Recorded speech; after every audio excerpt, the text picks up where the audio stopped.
It's apparently it's the 17th of January. January is melting away faster than I'm comfortable with, and it's links with friends. The winter months, not as disturbing when they just zip by. It's kind of like, oh, January's over. Okay, that's kind of nice. Would you rather have the raining sideways event or the strange dusting of icy snow? I'd rather have snow than damaging winds, for sure. The tornado That was exciting. that was a weird January event. But we're past it. Although Krista didn't escape unscathed. She has a strep throat or something. We don't know what it is, but that's great. If you want to watch the previous Wednesday Twitch VOD, you can listen to Krista come to terms with the fact that she is getting sick in real time. It's fun to experience that. We were going to do the Patreon podcast, and she's like, my throat's a little scratchy. And it's like, no, game stream. She was in denial, serious denial. And what a wise move that was, because otherwise we would all be sick. And she has no voice. And you know who I wish didn't have a voice? The nation of India. Because my God, they won't stop calling me. And maybe the newly fanged FCC is finally going to do something about this. The FCC's Robocaller crackdown brings stark warning for voice providers. Now, the FCC is actually suing two providers. They basically said, what are you going to do, make us? And Lena Khan has filed suit. The discovery from this is going to be interesting. That should just be turn it off. It's not even, I don't think it's a sort of a delayed effect. So like the company in India that is handling the calls is not the same as the provider here in America that is accepting calls from that call center and forwarding them to the America Cell Network or America Call Network. You know what would immediately invoke change among the entire supply chain? Cut it off. Yeah. No more payments. You got to cut the payments off. That's Symphony and Voltic. Of course, there's no way for you to not give them your money or protest that or whatever because you're not a part of that supply chain. But just know their names. Speak their names in your nightly curses before you go to sleep. And the FCC is also mulling the whole thing where companies get a grace period before they have to tell you about a breach or are even allowed to tell you about a breach. The FCC wants carriers to notify you sooner when there's a data breach. The proposal would eliminate the week-long wait for notifying users. This didn't make any sense to me at all. There was, I don't know if it was this article or another one that I read, but it was talking about the T-Mobile breach and T-Mobile sort of waffled there. That wasn't even a week. That was like 3 months. So I don't understand what this is supposed to accomplish. I mean, it would be nice to know. You mean the delay? Yeah, well, it already, like, they just ignore it. It already is a waffling, like, it's ineffective. And even when it is, everybody's getting their Equifax breach checks. It's like $5. Yeah. It's astonishing how the game is always in their favor. Yeah. And if you took some flights this week, you were probably very unhappy. We're just coming off a massive, was it Delta that had the big meltdown over the holidays? No, it was Southwest. It was Southwest. That turned out to just be failure on their part, staffing, bad software. But now we find even more bad software. A corrupt file led to the FAA ground stoppage. It was also found in the backup system. So they had to ground all the flights. It was something to do with the system that notifies them of hazards in the flight corridor. And it's like, well, we don't have any visibility into this. The flights that were in the air, the air traffic controllers just had to deal with manually, which is apparently not fun. Now, I read a little bit more about this. When it failed, they were like, oh God, we have to reboot this system. That's a 90-minute reboot. So think about the hardware and software that is running our flights. 90-minute reboot. So they're like, well, we've got to do it. So they did it, but it didn't boot because of the corrupted file. And they're like, let's roll to the backup. Also there. Backup corrupted file. They've now narrowed it down to, in the official guidelines, you never do a production edit of that file. Someone did. Of course they did. They had to because, obviously something happened and something went sideways 3 years ago. And it's like, I'll fix it. And, yeah. Do it live. Yeah, Didn't work. Was that in the collapse section? We have so many amazing stories in the collapse section. No, this is government. Oh, okay. I can't wait to share my own just local. There's all kinds of local signs of collapse, and when we point them out, you won't be able to unsee them. Oh, well, here's a little bit more collapse, although this collapse has been happening ever since the inception of the federal government. They are terrible at protecting things, which is weird because they're in charge of protecting us. Isn't that terrifying? A government watchdog spent $15,000 to crack a federal agency's passwords in minutes. And honestly, I'm surprised that they needed to spend that much because they recovered 16% of accounts. Basically, they just built a GPU hash search rig to find passwords that were kind of formulaic, and they found Polar Bear 65 and National Parks 2014. Also, 5% had the word password. Yeah, that was an 8 GPU rig. That's what the 15 grand was for. That probably would have been way more expensive last year. Yeah.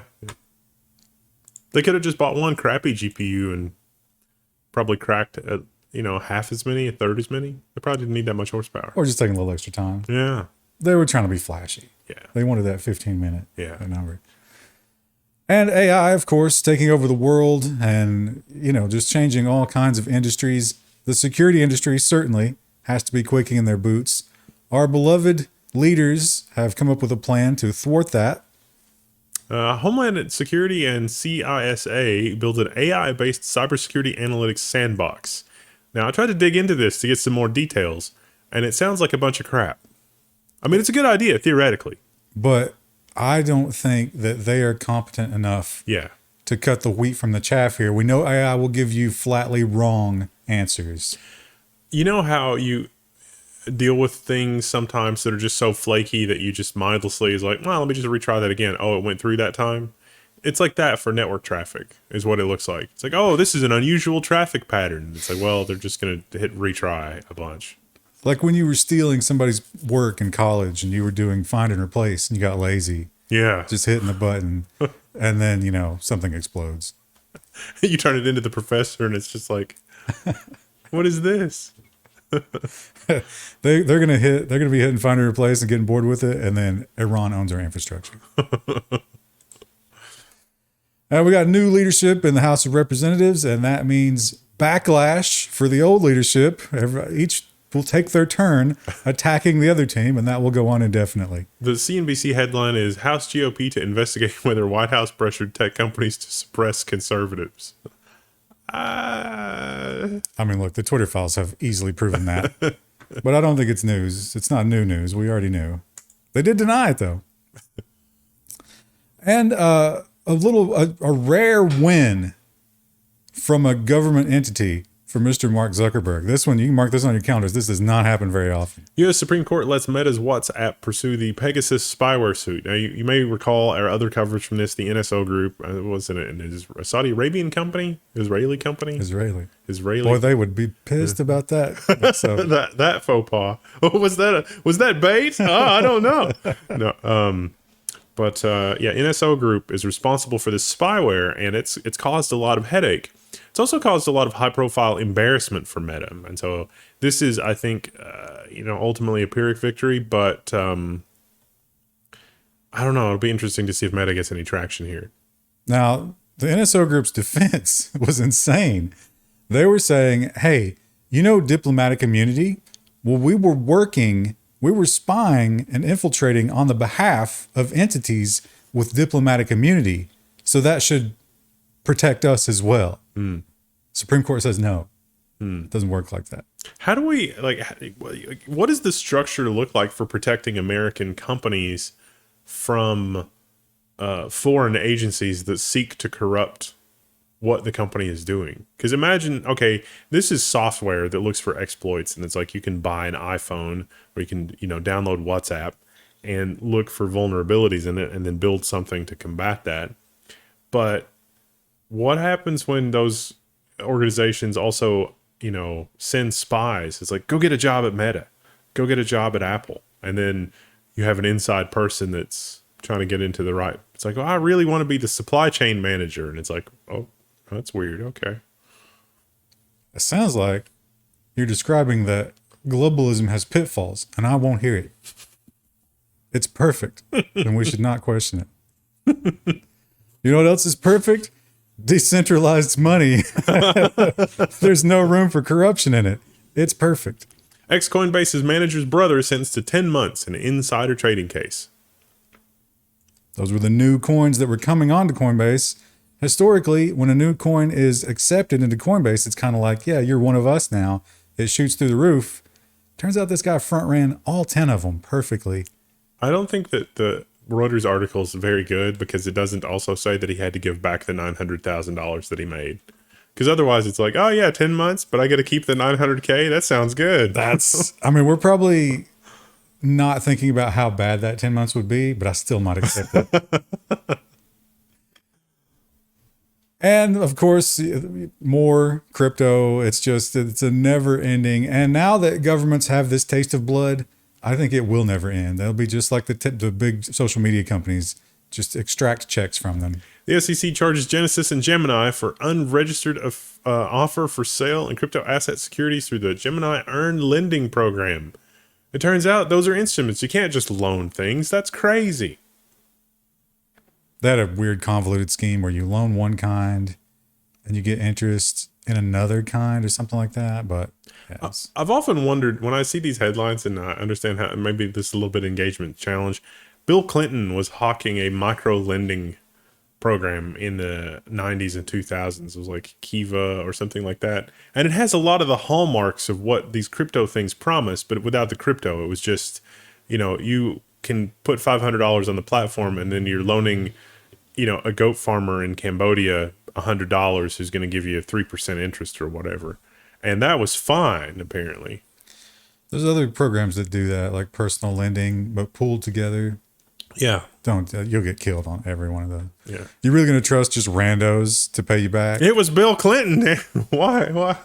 Yeah. I mean, but I don't really, a lot of these crypto platforms present themselves as that kind of, this is a community lending program, blah, blah, blah. And it's like, okay, does that really rise to the level of a financial instrument? I mean, or is that just some dudes getting together to bro it out with their coins? That's some dudes getting together to take your money and give it to these other people and take their percentage, knowing that you're never getting it back. Well, that just sounds like fraud, and we don't need special laws for that. Well, they won't let you do it in the more traditional sense. You got to come up with a Rube Goldberg style of like crypto, Gemini, Celsius, whatever, This coin is actually linked to the Tether, but it's tied to the Ethereum blockchain with a smart contract. So when you do this, the Bitcoin goes directly into the Winklevoss's pocket. Well, the Tether is one that is in contention in the Great North. Crypto.com will delist Tether in Canada to comply with Ontario Regulator. They don't like it. It's got to go. That one's a stable coin, so it's not like, I think it had to do with how they deal with the whole risk and, like who owns what type of thing. They want them to do a restricted dealer license. And they're like, nah, you know what? If you're dealing in Tether, we're not going to give you that. So, but only in Canada.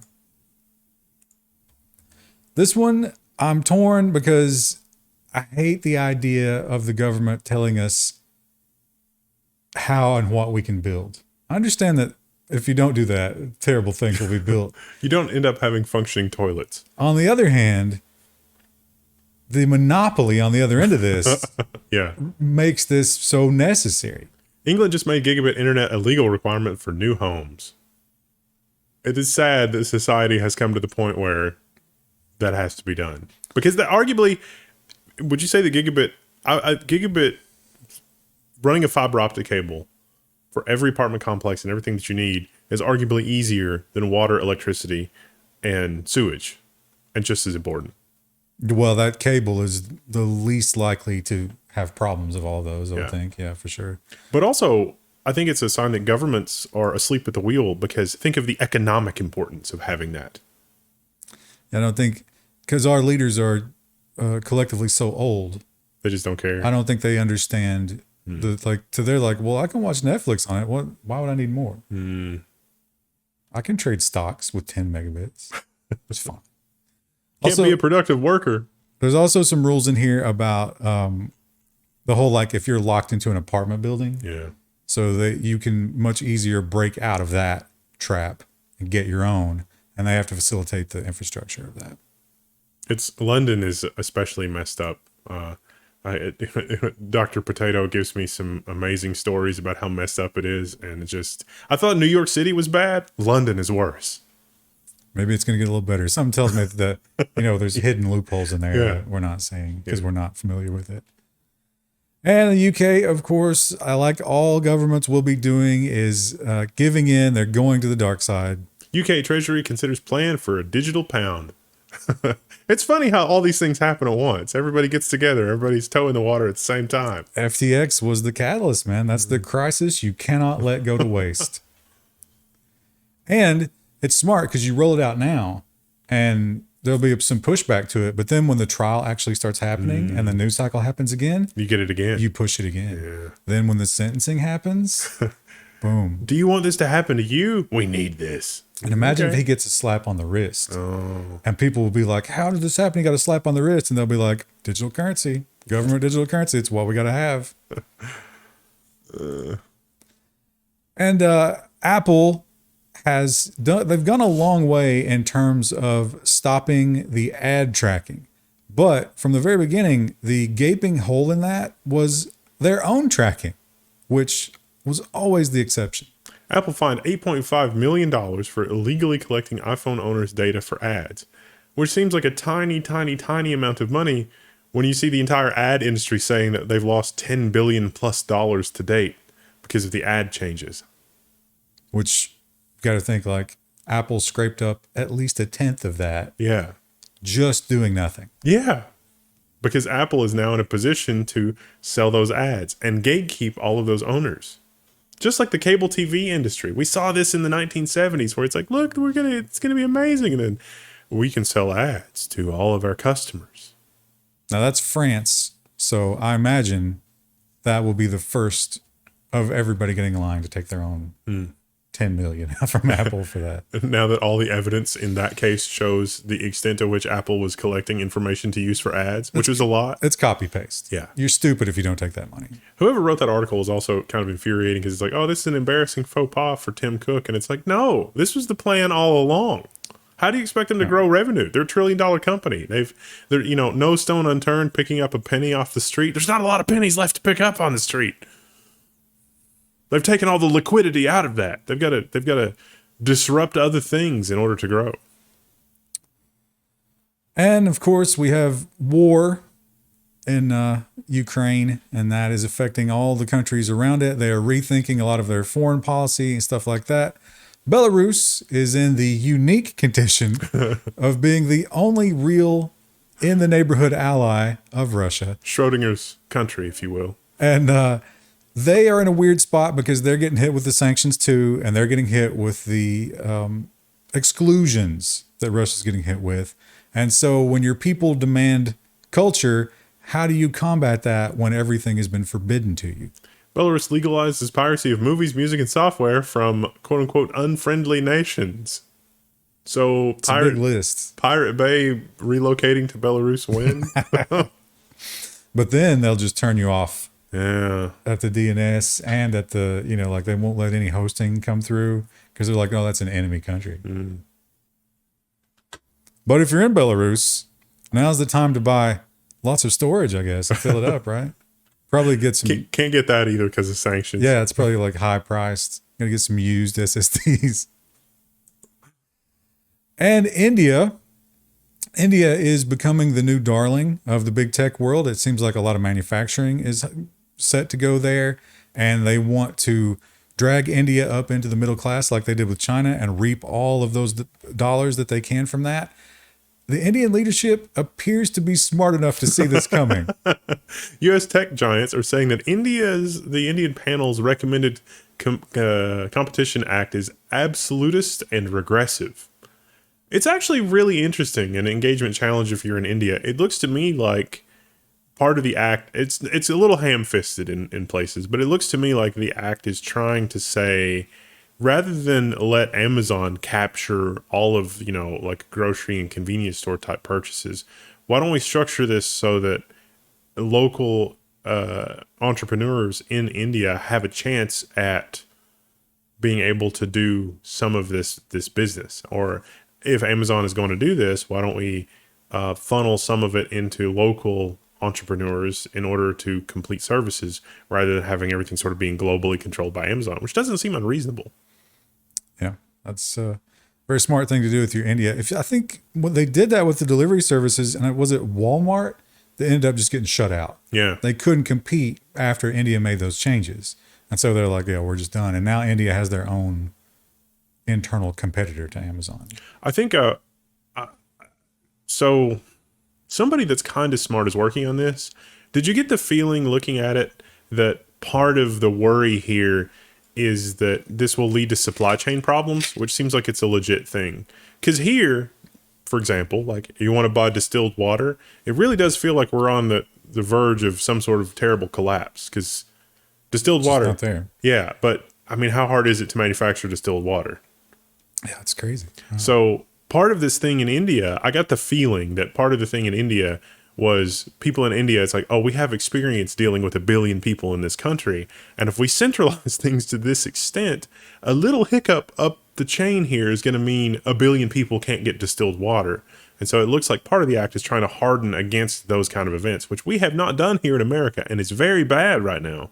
And I wouldn't be shocked to find out. Do you remember when we found out that, was it Iceland was importing ice? Yeah. So it's like, but it's just energy. You just freeze the water. How does that make sense? But economically, somehow there was some weird voodoo. And I think it is this big trend of everybody kind of looking at that kind of madness and being like, no, we have to make this here. We have that at home. We're not stopping at McDonald's. Why would we ship particle board furniture from Norway? That doesn't make any sense. And that, once again, sounds like you're decrying globalism. That's not allowed on YouTube. But more and more, every country is realizing that you have to. It's also kind of weaponized. Japan's bets big on bringing semiconductor manufacturing home from China. An ambitious state-backed industrial plan targets both growth and China. Yeah, see, maybe I just had it on the brain this week, but I read this, and I think the tone and everything in the Financial Times here, I think they got it all wrong. I think Japan was looking at this, and they were saying, what do we need in order to keep society running on our own in our borders? And it looks like they don't say that in this act, but that looks like exactly what Japan is trying to build. Had a weird pop-up there. Oh, it's back. Yes. And everybody wants to make chips at home because you have to, because you see what's going on in China and you're like, China is so close to being Russia. Yeah. So the Japan Act didn't seem like we have to make the best chips at home, but it was just, we have to make the chips that let us keep the lights on minimally. Or you're just done. Yeah. What else can you do? Over in Iran, they are embracing technology, and it's probably for the worst possible reasons. Iran says that cutting-edge facial recognition technology will be able to track down women breaking the hijab laws. Now, they don't know for sure, Wired, but they have suspicions, and a lot of people have suspicions that this is already in place because they're seeing a lot more of these kinds of either arrests or, like angry visits. And people are like, well, usually we know who dimed you out. Someone ratted on you for not wearing your thing. But there's some of these cases we can't find that. Are they just simply tracking everything? Seems like they are. Everybody's going to have to wear holographic banana stickers. But isn't that another way of covering? That doesn't work.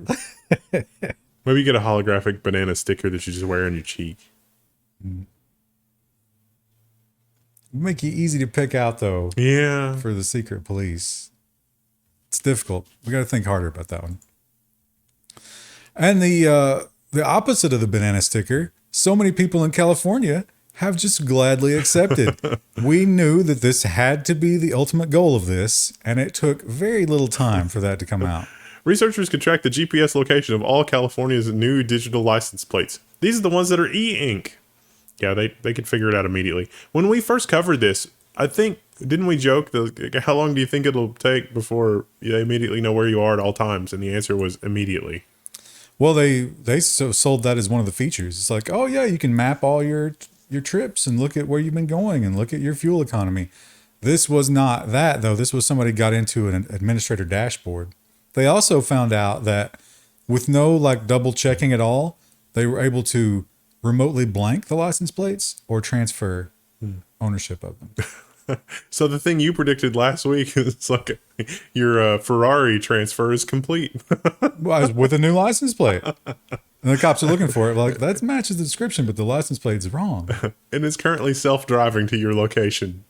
It's delivering itself to you. Joy. And I don't know what our number is at this point, but it's got to be in the hundreds of just the iterating ID URL, quote unquote exploit. Now, Experian didn't do that. This is worse. They were smart enough not to do that, but they weren't smart enough to imagine that their user base would be able to figure out a very simple workaround. Identity thieves bypassed Experian security to view credit reports in a security lapse that is so egregious that Experian should face the corporate death penalty. Which, how many times should they have already gotten that? Yeah, at least a dozen. So you got these questions. I actually did this back in the day when one of the big things happened, and they were like, "Get your free credit reporting or freeze it or whatever." And I had to go through that. They asked you stuff about public information that they can find about your cars, about your education, whatever.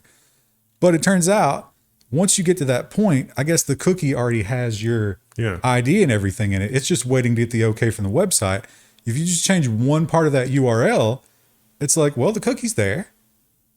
Let me just get you that information. You don't have to answer the questions at all. It's really egregious too, because the researcher that wrote this, they didn't have a complete enough credit report. And so when they got to that step, it was like, oh, we don't have enough information on file to really verify you. It's going to require human verification. They changed the URL anyway, and it was like, all right, here you go. Here's what I got on you, which was wildly wrong, which is why they didn't want to give that information. Like the phone numbers and stuff weren't right, and the addresses and the history and stuff wasn't right. But that was what they had on file. And it knew that what it had on file was not high enough quality to let the person automatically review it. But they just sort of forced their way in to review their file anyway. And there was a lot of crap in there, which again is vote number 2 for death penalty for Experian. But if that guy went to buy a car, they would have returned that information. Yes. They absolutely would They have. knew it was wrong. And they returned it anyway. That is literally, I mean, why is that not fraud? It is. We just can't call it that. And The Guardian, we talked about them last week. They got ransomware. They were real quiet about it, and it was ongoing. I don't know if they managed to wrap it up, but they are now admitting. The Guardian confirms it was hit by a ransomware attack. They apparently didn't get the data, but they were able to take out a lot of stuff. I don't know if I believe that about the data. We actually have a lot of ransomware stories this week. Yeah, this one, again, I don't think they got anything, but this is just the kind of thing where it's like, think about how critical this, I mean, when I say critical, I don't mean like they're important to our lives. Everybody involved should be gotten rid of. This whole thing should be gotten rid of. But in terms of like how we operate now, a critical organization, website security should be really, really high. Hackers hit websites of Danish central bank and other banks. Woo! They said they didn't get any data. They just defaced them, but who knows? And we have one new malware to talk about. New SHC-compiled Linux malware installs crypto miners and DDoS bots. We reported on SHC last week, but things are escalating. You have no time. Your weekly announcement that PHP 7 is end of life. And even though you're running Red Hat and you can still kind of use PHP 7 until April, don't. And those digital license plates, that is the ultimate step from a process that's already been going on for a long time. What you need to understand is when you're in your car, you are under constant surveillance. San Jose police recovered 3 stolen cars using license plate recognition helicopter. There's an and in this headline, but there doesn't need to be an and. It's literally license plate recognition helicopter. Two of the drivers ran. One of the drivers had abandoned their vehicle already. I bet they were all Kias. Mm. And the surveillance nightmare is ever present, not just on the roads, but now in the neighborhoods, because everybody has a camera on their front door. It can lead to some good things, but just think about the horror of that. Man arrested after being recognized wearing underwear as a mask in the porch pirate cases. It worked on the top of his head. I guess he knew that the cameras were going to angle down. Yeah. Smart move, I suppose. But he was still recognized. He could have tried a little harder. Yeah. The police got a warrant to search his house, and it's not going to be good for him. Also, a bright red shirt when you're out stealing. Yeah. He didn't prepare for this well at all. No. Maybe he was trying to get in like a Christmas spirit. That's maybe a sign, though, like, he wasn't a career criminal. He was just a dude in hard times, because it is getting real hard economically. I don't think that's an excuse to porch pirate. And this is I don't remember what year this was. Do you? It's been a couple of years now. We covered it when it first happened. About and we're it. like, this is how this is going to play out. And sure enough. 2017. Yeah. So, wow. She's just getting sentenced. Well, she's been in jail for a year. There's a federal case and a state case. So we're just now, and they're going to run concurrently. Yep. So this was a complete waste of time, but it's fun to go back and look at it. Woman sentenced to 3 years in state prison for collecting $400,000 in viral GoFundMe scam. So she was already in prison, but her prison term, I guess, was a year or something like that. She's going to get out before too long, but they did the federal charges as well, which took a little longer. She's going to be in jail for another 3 years. That creates one of those situations where like you're in federal prison and you kind of like get into a routine and whatever. Maybe, you make the best of your life and you're like, I'm getting out. Then they let you out and immediately rearrest you on the other warrant and send you to the state prison. Yeah. Hey, look, she deserves it. Yeah. They gave the homeless guy $75K, which he then used to say, where's the rest of my money? But he was in on it. Yeah. Yeah. Yeah, that was the scam was she said she ran out of gas and the homeless guy gave her his last $20. And they were like, oh my God, so heartwarming. Let's do a GoFundMe. It was all scam. All fake. Except for the guy. He didn't get the thing that happened was also fake, but the guy was not fake. He was homeless. I don't know if he was a vet though. I think it was a real homeless guy. Like his information I think was correct. And the problem was they didn't cut him in appropriately. I'm sad that Chris is not here because this is one of her favorite topics. She loves the doom porn about the power system. Weather and power system are her two big doom porns that she loves. We find out now that it wasn't terror, but they should give these guys the death penalty, don't you think? How selfish. 2 charged with attacks on 4 power substations in Washington state. I see stuff like this and I see stuff like the domestic manufacturing thing, and I think to myself, I would be okay. Like our Defense Department spending is insane. If the spending was more along the lines of, oh, we can immediately deploy a factory to crank out these power transformers should a disaster strike, and we spend all that money to keep engineers and people ready to go that know how to build that or that know how to build infrastructure, that know how to build whatever, I think I would be okay with the level of defense spending that we have. But that's not defense spending. We need to take away from the defense spending in order to have that and spend on our country, because the defense spending almost inevitably gets spent. Either those companies build it and send it to another country so we can proxy it, or it goes directly to the other countries. Because I've seen some jobs where like the National Guard has come in to help, and the Army Corps of Engineers have come in to like build a dam or repair a road or something, especially like in the 70s and 80s, and they did an incredible job. All the lakes around here. Yeah, if we had that for things other than roads, don't you think that would be incredible? Don't you think our society would be at a... Or we could just fix the roads. We got to get tired of the state and federal agencies from doing it, and we have to bring in the Army to fix the roads because we're so dysfunctional. How much area of roads in our little city do you think could be repaired by one HIMAR? But we didn't talk about what they did here. The reason they took them out is because they had planned robberies. Yeah. So they figured out businesses in the area that would be affected from these substations, hit all the substations all at once, and then went and robbed the businesses with no power. That is horrifying. Eventually somebody, I mean, you could prove, couldn't you say that like this old man died during that? That's a murder charge. Yeah. It's a murder charge. There was a gun. We're going to hit you with everything. There's a lot of people when we had those natural disasters that need their oxygen machines or whatever, and they don't get them, and they're not on oxygen for long enough, or they don't have portable oxygen, then they die. They should make that argument, but they won't. 35 minutes. We're doing pretty good. But that's without Krista. So she could have easily added another 5-10 minutes there. She socialized. Yeah. We warn against it. That's only going to get you disease, but she keeps doing it. She keeps getting burned. Just cough directly into my mouth. It's fine. We'll see you tomorrow to talk about business, including the ever popular collapse section. Woo! You gonna do the bye? Oh, yeah. Bye.